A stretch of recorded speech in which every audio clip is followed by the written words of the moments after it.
আসসালামু আলাইকুম। আমি এখন আছি দৌলতপুর সৌদিয়া বাস কাউন্টারে। আর একটু পরে আর কি বাস চলে আসবে। 6:85 হচ্ছে বাসের সময়, প্রায় কাউন্টারের কাছাকাছি চলে আসছে। একটু পরে আর কি বাসে উঠবো।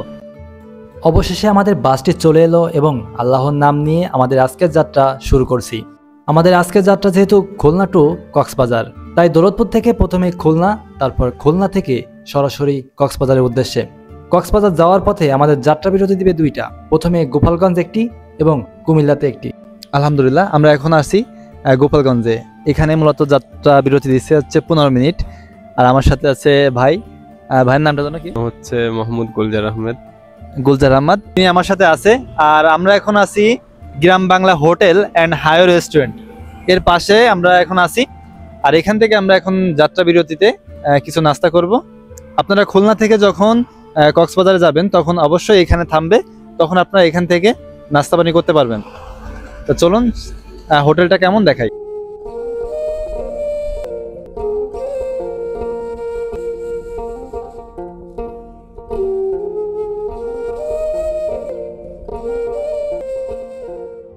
অবশেষে আমাদের যাত্রা বিরতি শেষ করে আবার কক্সবাজারের উদ্দেশ্যে রওনা দিল। যেতে যেতে আমাদের সামনে বাদে লিটন বাস, যে বাসটি আমাদের যাত্রাপথে অনেকটা বাধা দেয়। তারপরেও আমাদের বাস ড্রাইভার ভাই সে চেষ্টা করছিল বাসটা ওভারটেক করার, কিন্তু কোনো মতেই ওভারটেক করতে দিচ্ছিল না। এরকমভাবেই চলতে থাকে পদ্মা সেতু পৌঁছানো আগ পর্যন্ত। এভাবেই চাপাচাপি চলে। অবশেষে এক পর্যায়ে পদ্মা সেতু যাওয়ার পর ওভারটেক করে চলে যায়। যাই হোক, আমাদের যাত্রাপথে এত সুন্দর পরিবেশ এবং আমাদের হাইওয়ে রোডটা এত সুন্দর ছিল যেটা দেখার মতো। রাস্তার দুই সাইডে এত সুন্দর সুন্দর ফুল গাছ, যেটা দেখতে মাশাআল্লাহ অনেক সুন্দর লাগছিল। তারপর দেখতে দেখতে চলে যায় পদ্মা সেতুতে। পদ্মা সেতুর সুন্দর লাইটিং এবং দৃশ্য দেখে পুরাই মুগ্ধ। এত সুন্দর পরিবেশ, মাশাআল্লাহ অনেক সুন্দর, যেটা দেখতে দেখতেই চলে যায় আমরা ঢাকায়। ঢাকা থেকেই পরবর্তীতে চলে যায় আমাদের দ্বিতীয়বারের মতো আমাদের যাত্রা বিরতি দেয় টাইম স্কোয়ারে। আসসালামু আলাইকুম। ঘুম ঘুম চোখে চলে এলাম কুমিল্লাতে।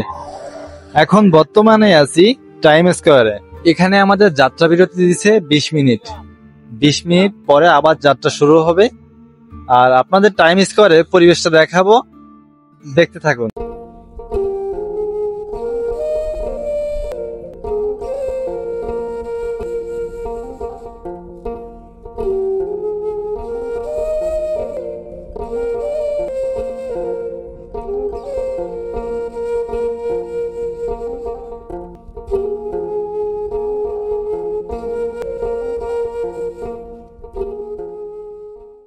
টাইম স্কোয়ারে যাত্রা বিরতি শেষে আবার যাত্রা শুরু করে।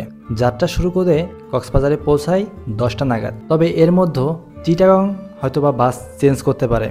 চিটাগং বাস চেঞ্জ করার পরে আবার চিটাগং থেকে সরাসরি কক্সবাজারের উদ্দেশ্যে রওনা দেয়। তারপর কক্সবাজার বাস টার্মিনালে নামিয়ে দিবে সবাইকে। কক্সবাজার বাস টার্মিনালে নামানোর পর সেখান থেকে আসতে হবে কক্সবাজার ডলফিন মোড়ে। ডলফিন মোড় থেকেই যেতে হবে আপনার গন্তব্যস্থানে। এখান থেকেই মূলত দর্শনীয় স্থানগুলোতে যায়। আবার ডলফিন মোড় থেকে সুগন্ধা বীজের দূরত্ব প্রায় 1 কিলোমিটার, তবে গাড়িতে গেলে মাত্র 10 টাকা ভাড়া নিবে।